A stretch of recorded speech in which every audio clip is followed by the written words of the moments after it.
Access of anything is lethal and आज की जो हमने डिजीज रखी है it is one of the living example of that. So when there is excessive fat in body we term it as obesity. When there is excessive fat in heart we term it as hypercholesteremia, and when there is excessive fat in liver we term it as fatty liver disease.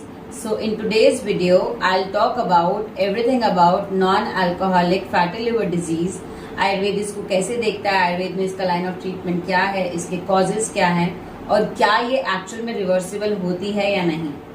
Usually this disease does not cause any such harm to body, but in some cases it may get worse and it may turn into a disease which is cirrhosis, which is total liver damage. Even इसके symptoms बहुत rare patient को समझ आ पाते हैं कि उन्हें कोई problem actual में हो रही है उनकी बॉडी में, और इसलिए अक्सर ऐसा देखा गया है कि पेशेंट ग्रेड 2 या ग्रेड 3 पर ही एक फिजिशियन के पास आ पाते हैं इस डिजीज को लेके.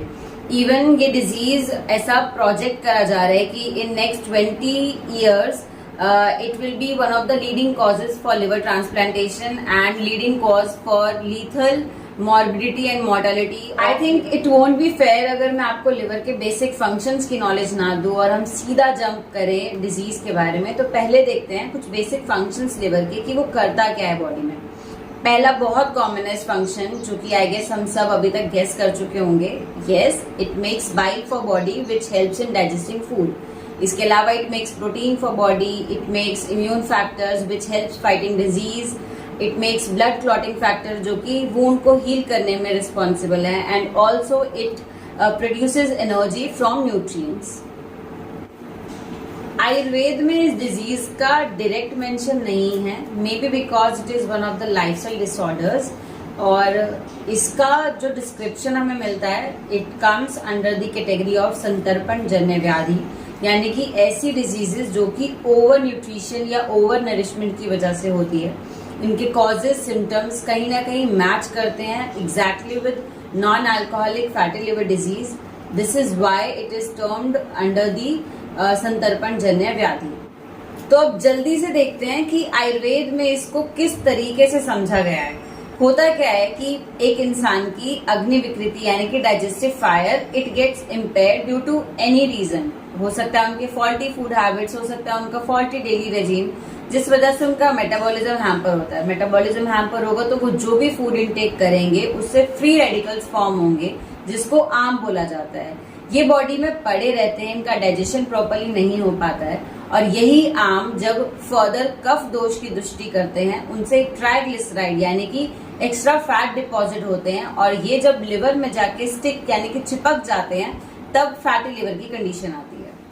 कहने को आयुर्वेद में इसका डायरेक्ट डिस्क्रिप्शन नहीं है, लेकिन स्टिल हमारे ग्रंथों में जो कॉजेज बताए गए हैं that are very much relevant and relatable with all the causes that modern science implies कि yes these are. तो श्लोक में जिन causes का वर्णन डिस्क्रिप्शन मिलता है वो कुछ इस तरीके से हैं कि ऐसे आहार जो कि गुरु, पिष्ट अन्न, मधुर, पिच्छिल, नव अन्न, गौदिका, वारिज, अनुपमांस इन कैटेगरी के हैं. these all are responsible for developing fatty liver disease. अगर इनको मॉडर्न साइंस के हिसाब से कोरिलेट करा जाए तो any food item which are deep fried, processed, packaged और नए चावल की कैटेगरी के जितने भी चावल होते हैं वो सभी रिस्पॉन्सिबल हैं फैट एक्यूमुलेशन या फैट को बढ़ाने में या लिवर सेल्स को डैमेज करने में.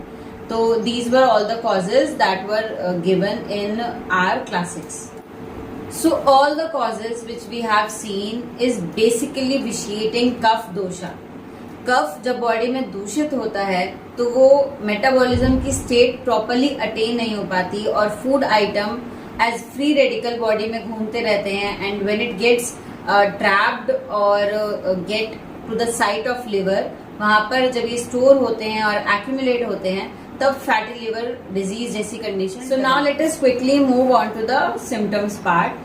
जैसे जैसे डिजीज प्रोग्रेस करती है इस कंडीशन के सिम्टम्स भी सिवियर होते हैं. स्टार्टिंग में पेशेंट आपके पास कंप्लेन लेके आता है डल माइल्ड पेन का on the right side of abdomen, right upper belly में. इसके अलावा nausea, vomiting, loss of appetite जिस वजह से वेट लॉस भी होता है. Now, as the disease further progress, तो mental confusion, swelling over abdomen, lower legs. Now we will look at the investigation part. So whenever a patient comes to you bringing complaints of nausea, vomiting, loss of appetite, तो कहीं ना कहीं idea लग जाता है that the person is suffering from a liver disease, क्योंकि ये बहुत कार्डिनल सिम्टम है लिवर डिजीज का. And when you cross question the patient and also palpate the region जहां पर वो बताता है कि उसको कंप्लेन पेन की है, तो कहीं ना कहीं आपको एक आइडिया लग जाता है कि ये प्रॉब्लम लिवर से ही रिलेटेड है. Then you can ask for ultrasound of that area, या फिर आप सिंपली लिवर फंक्शन टेस्ट के लिए भी बोल सकते हैं. ये बेसिक 2 टेस्ट है जिनसे आपको आइडिया लग जाएगा कि पेशेंट को लिवर की ही प्रॉब्लम है या नहीं. Then further you can investigate as per the results come out. I am sure अभी तक आपको समझ आ गया होगा that we really need to work and improve our metabolism if we really want to overcome this disease which is non alcoholic fatty liver.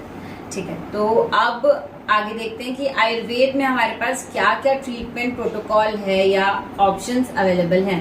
So we have panchakarma procedures like vaman, virechan, basti, rakta mokshan and different kinds of langhan procedure that can overcome और improve our metabolism. इसके अलावा we have oral medicine like lashunadi vati, jeerak asak, jeerak vati, agnitundi vati, hingvashtak, lavan bhaskar and so on. So I think basic बहुत ज्यादा clear है कि metabolism पे work करना है. जो एक्स्ट्रा फैट डिपॉजिट हो रखा है उसको डिसॉल्व करने में हेल्प करना है. साथ में कुछ ऐसी मेडिसिन हमें ऐड करनी है जो कि लिवर की स्ट्रेंथ को बढ़ाए, क्योंकि somewhere liver cells are also getting destroyed, जिस वजह से प्रॉपर मेटाबोलाइज नहीं हो पा रहे हैं जो फैट सेल्स डिपॉजिट हो गए हैं लिवर में. So that was all about non alcoholic fatty liver disease. I hope आपको ये वीडियो समझ आई होगी और आप रिलेट कर पाए होंगे. अगर आप भी इस प्रॉब्लम से बहुत लंबे टाइम से सफर कर रहे हैं और आपको एंड रिजल्ट नहीं मिल रहा है, then we are there for you. You can contact us and या if you like the video so please comment, share, subscribe. Thank you so much.